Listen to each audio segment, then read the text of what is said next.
The Chicago Fire are finally back in the W column, and the post-game 4th of July fireworks were nothing in comparison to the on-field fireworks that we just witnessed right here at Soldier Field. It was a 4-3 win for the Fire against the Philadelphia Union, a team that have traditionally been quite difficult to play against in these last couple of seasons. Yeah, it's a great win for the team, and like I told the guys, I think it was important because I think forget what's happened in the past. I think with this game, before the match when they went out, I just said, we can change everything one game at a time. And at some point it looked bleak, but never give up on this team. The character is strong, and I believe in the group, and the guys that came in really had a huge impact in the score being what it was in the end. And it's all about the team. We're going to reach our goal with the team, not as individuals.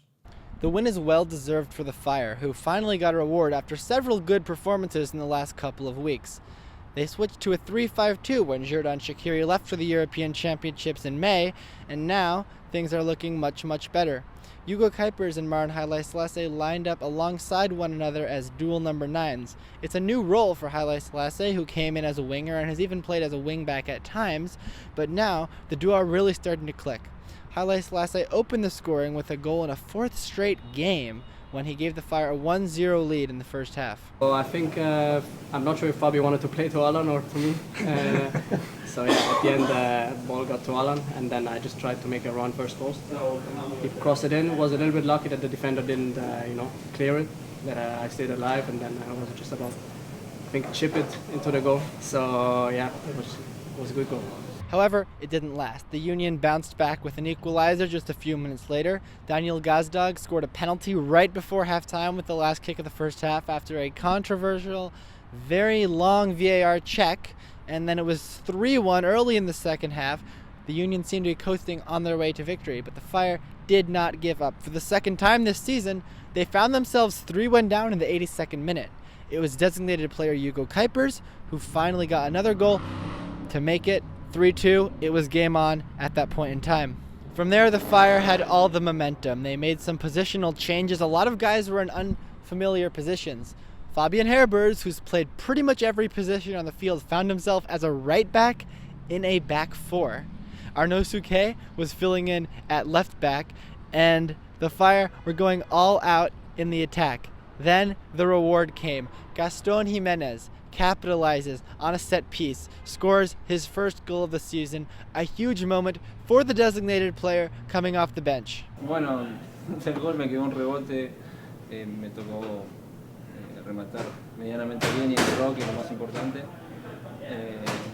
Así que bueno, fue un buen empujón para el equipo.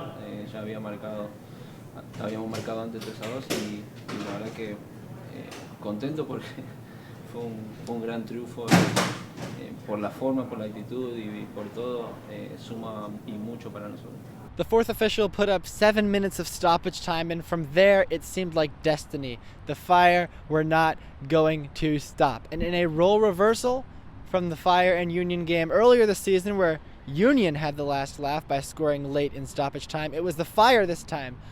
Club record signing, Hugo Kuipers, once again scoring yet another goal, 6 goals in his last 5 games now, gets on the end of a chance. Maren Haile-Selassie with the assist. The two combine yet again, 4-3, and for the second time this season, the Fire came back from 3-1 down in the last 8 minutes to win 4-3. Down 3-1, which is kind of a bummer. But then, yeah, crazy character from the group. We put everything into this game. The crowd pushed us. I think it was a great crowd at the end. They were behind us, kept pushing us. The 3-3 wasn't enough for us. We kept pushing, and then finally we got the fourth goal, and super happy, super stoked for the team because we showed character, and I think that's what it's all about these moments. Fire are still in a very difficult position in the MLS standings. We're more than halfway through the season, and it's a little bit familiar. There are a few points out of the playoff places, but that's not going to be enough come the end of the season. And they really have to start putting results together consistently and then carry that form into the fall. Head coach Frank Klopas, who was seemingly under pressure earlier in the summer, now is flying, coasting with this team. They're playing much, much better, and things are looking up for the Fire. Everybody can forget what happened in the past. It's like, let's fucking get the 3 points tonight.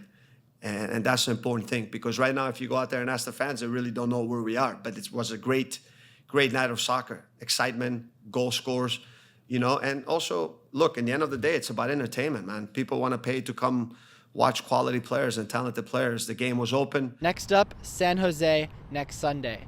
Unless there's an appeal, however, there will be no Frank Klopas on the touchline. He got a red card at the end of the game. Here, he explained what happened there and why it's something that we probably won't see again. No, I didn't. Seriously, I'm a very emotional person. There's a lot into the game. I felt I got a little bit, I've learned over the years really not to argue anything, but you can just see, I think for me, the referee with every goal kick, there was 17 to 25 seconds. And then, I told the fourth official, Lucas, I said, I apologize. My emotions, it's not like I wanted to run on the field. And I apologize for that. There's nothing I could do, but it was nothing, bro. I'm not like that. It's just I stepped on the field. My emotions got the best out of me. And, but I'm glad that I was able to celebrate afterwards and pop the crowd up. That's all from Soldier Field. It's been a while since we've been here for a Fire game, over a month, and it's even better to be talking to you, my friends, after 3 points for the home team. So everybody, I hope you have a fantastic 4th of July. Enjoy some more fireworks after all the fireworks we got here tonight. And I've been Alex Calabrese for Men in Red 97.